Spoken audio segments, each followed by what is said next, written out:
नमस्कार दोस्तों, आप सब लोगों का स्वागत है। जैसा कि आपको पता है कि जब आप तैयारी करते हैं तो आप सर्वप्रथम एक काम ज़रूर करते हैं कि आरपीएससी की वेबसाइट पर जाते हैं और सिलेबस और पेपरों को देखते हैं। तो आपने एक काम ज़रूर किया होगा, आरपीएससी की मेन वेबसाइट से आपने पूर्व वर्षों के प्रश्न पत्रों को ज़रूर डाउनलोड किया होगा। अब मैंने डाउनलोड किया और मैंने एक कॉपी में सभी प्रश्नों को लिख लिया और लिखने के बाद में बहुत सी ऐसी चीज़ें देखी जो आपके रामबाण सिद्ध होने वाली है।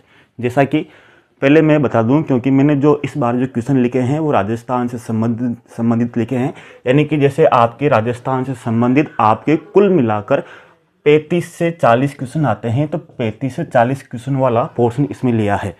पहले तो आपको ये देखना पड़ता है कि 2016, 2018, 2022 में आपके पाठ्यक्रम कैसा था। जैसे कि मैं आपको राजस्थान वाला बता देता हूं कि आपके 2016, 2018 में आपका पाठ्यक्रम बिल्कुल समान था। इस कारण अधिकांश क्वेश्चन 2016 के 2018 में पूछे गए। ठीक है, अब इसी तरह अगर 2022 के पाठ्यक्रम को देखें तो वैसा का वैसा ही आपके पाठ्यक्रम है, यानी कि आपके वे क्वेश्चन पूछे जाने की संभावना 100% बढ़ जाती है। देखिए, केवल आपके देखते हैं कि आपके कुल 6 टॉपिक है भूगोल में, यानी कि राजस्थान की जीके में, जिसमें से राजस्थान का भूगोल, राजस्थान की सभ्यताएं, 8वीं से 18वीं सदी तक राजस्थान का इतिहास, राजस्थान का स्वतंत्रता संघर्ष का इतिहास, राजस्थान का एकीकरण, राजस्थान का धार्मिक और सामाजिक समाज।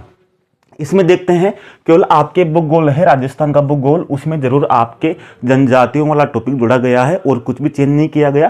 केवल आपके चेंज किया है राजस्थान का, यानी कि जो आपके राजस्थान का स्वतंत्रता संघर्ष का इतिहास है, इसमें ही चेंज किया गया है। इसमें आपके पहले 1857 की क्रांति और राजनीतिक जागृति वाले दोनों पार्ट नहीं थे, यानी कि इस बार 2022 में केवल 2-3 ही चेंज हुए हैं, यानी कि 1857 की क्रांति और राजनीतिक जागृति, यानी कि और बाकी प्रजामंडल और जनजातीय किसान आंदोलन आपके हैं। राजस्थान का एकीकरण वाला वीडियो मैंने 5 मिनट में आप आराम से याद कर सकते हैं, वो मैंने आपके डाल दिया है, और प्रजामंडल वाला वीडियो भी मैं डाल दूंगा। और जितने प्रश्न आए थे उनके मैंने एनालिसिस किए हैं सबके, उसके वीडियो मैंने बना रखे हैं ऑलरेडी।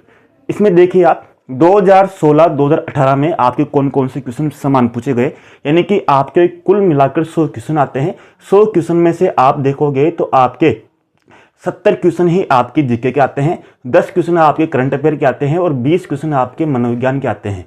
यानी कि अगर 70 क्वेश्चन में से आपकी लड़ाई 100 क्वेश्चन की है, अगर 70 क्वेश्चन में से यानी कि आप जिंदगी भर पढ़ रहे हो केवल 100 क्वेश्चन के लिए, अगर एक क्वेश्चन भी आपके सही हो जाए तो आपकी महीनों की तैयारी सफल है।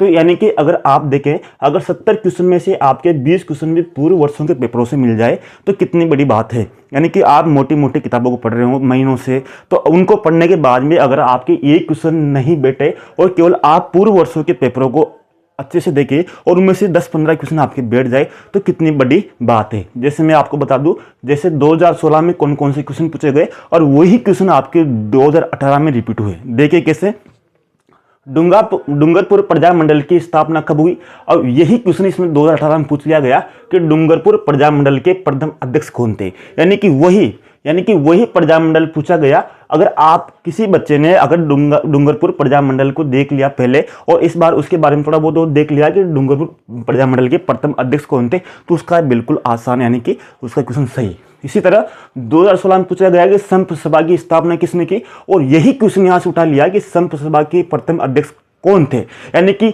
इसमें पूछा कब, इसमें पूछा कब, ध्यान देना, इसमें डूंगरपुर प्रजामंडल की स्थापना कब और इसमें भी कब, यानी कि इसमें दोनों में सन पूछा गया। और यही क्वेश्चन 2018 में पूछे गए कि अध्यक्ष पूछा गया, इसमें भी अध्यक्ष पूछा गया, वे क्वेश्चन पूछे गए, केवल चेंज कर दिया, इसमें सन पूछ लिया, इसमें दोनों क्वेश्चनों में अध्यक्ष पूछ लिया। अब हो सकता है कि आपके यही क्वेश्चन पूछे जाएंगे, इससे संबंधित पूछे जाएंगे, क्योंकि आपके सिलेबस बिल्कुल समान है। तो इसी तरह तीसरा क्वेश्चन देखिए, बिजोलिया किसान आंदोलन से था, और इसमें भी बिजोलिया किसान आंदोलन से था। आपके पास पेपर होंगे, पेपर को बनाइए, अभी आपके पास टाइम है, यानी कि आपके 2 दिन लगेंगे, 2 दिन में आपके 15 से 20 क्वेश्चन आराम से, यानी कि 35 से 40 क्वेश्चनों में से 15 से 20 क्वेश्चन आपके आराम से याद हो जाएंगे, या फिर मैं व्हाट्सएप ग्रुप पे आपको सेंड कर दूंगा।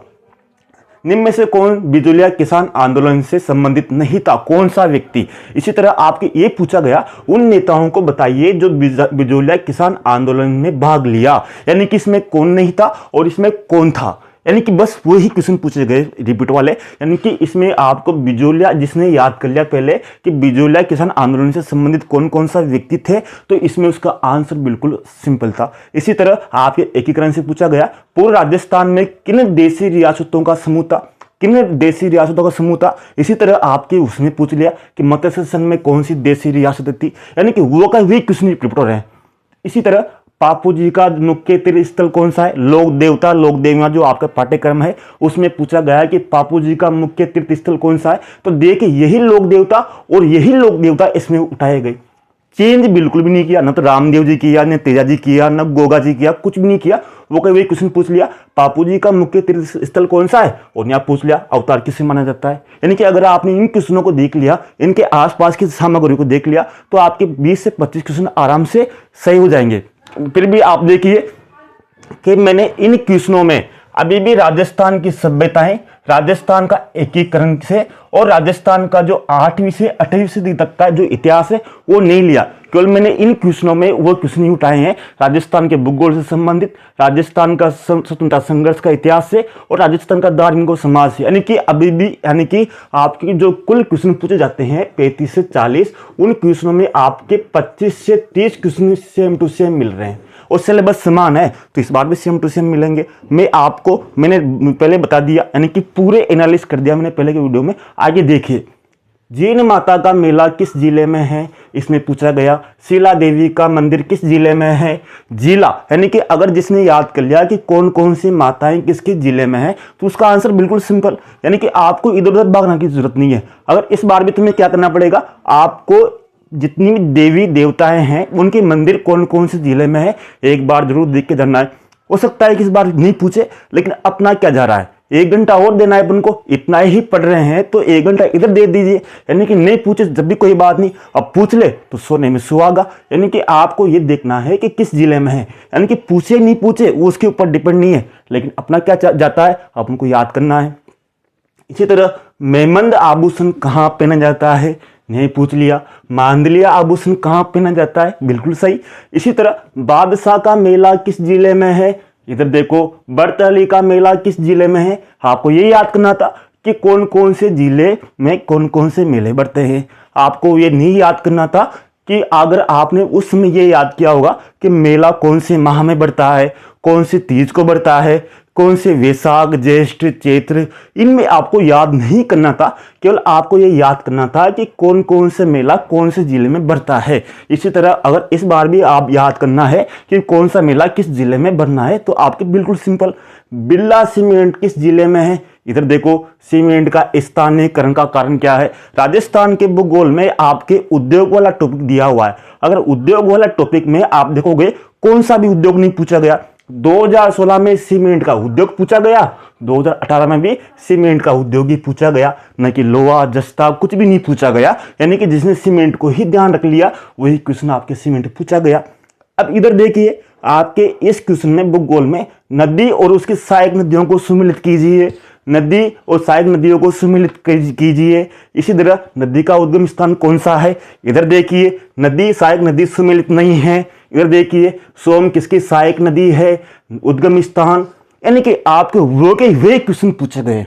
जिन्होंने एक बार एनालिसिस कर लिया तो आपके मोटी मोटी किताबों को पढ़ने से अच्छा है कि आप पूर्व वर्षों के, क्योंकि आपके सिलेबस बिल्कुल चेंज नहीं हुआ, तो उनको एक बार क्वेश्चनों को जरूर देखिए, अच्छे से देखिए। मैंने बता दिया और इस बार फिर बताने की कोशिश करूंगा आपके लास्ट अंतिम माह में कि आपके पूरे क्वेश्चनों को मैं इसके आसपास से सोल्व करवाने की कोशिश करूंगा।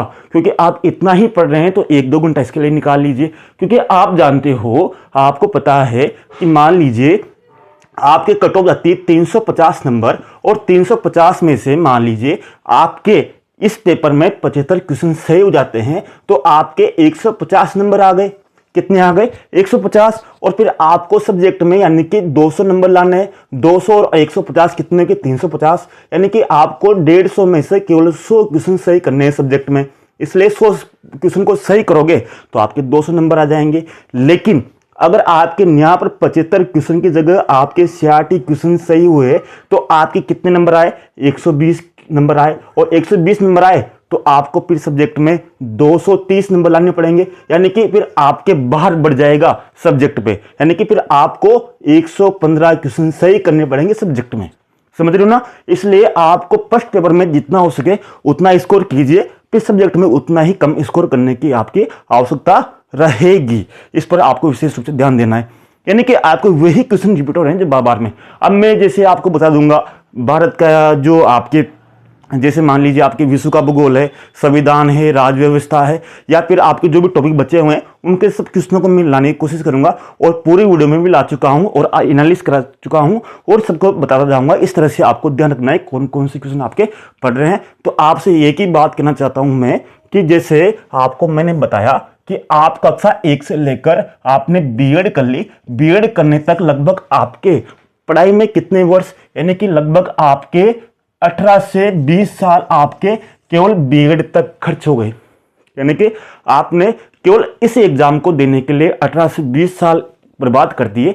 अब केवल आपको 6 महीने 1 साल देना है, यानी कि जब आपने 18 से 20 साल केवल इस एग्जाम को देने के लिए बर्बाद कर दिए, तो अब आपको इस एग्जाम को देने से आपको सब चीजों को छोड़ना पड़ेगा, क्योंकि अब आपको 18 से 20 साल तो खर्च कर चुके, अब आपका 1 साल मांग रहा है, यानी कि 1 साल के चक्कर में 18 से 20 साल को बर्बाद मत कीजिए। 1 साल बचा है, अच्छे से तैयारी कीजिए और 1 साल में आपको फल जरूर मिलेगा, और उम्मीद है कि आप अच्छे से पढ़ रहे होंगे और आपका एग्जाम बहुत अच्छा जाएगा। अगले वीडियो में मिलेंगे और मैं आपको बताता रहूंगा। जय हिंद, नमस्कार दोस्तों।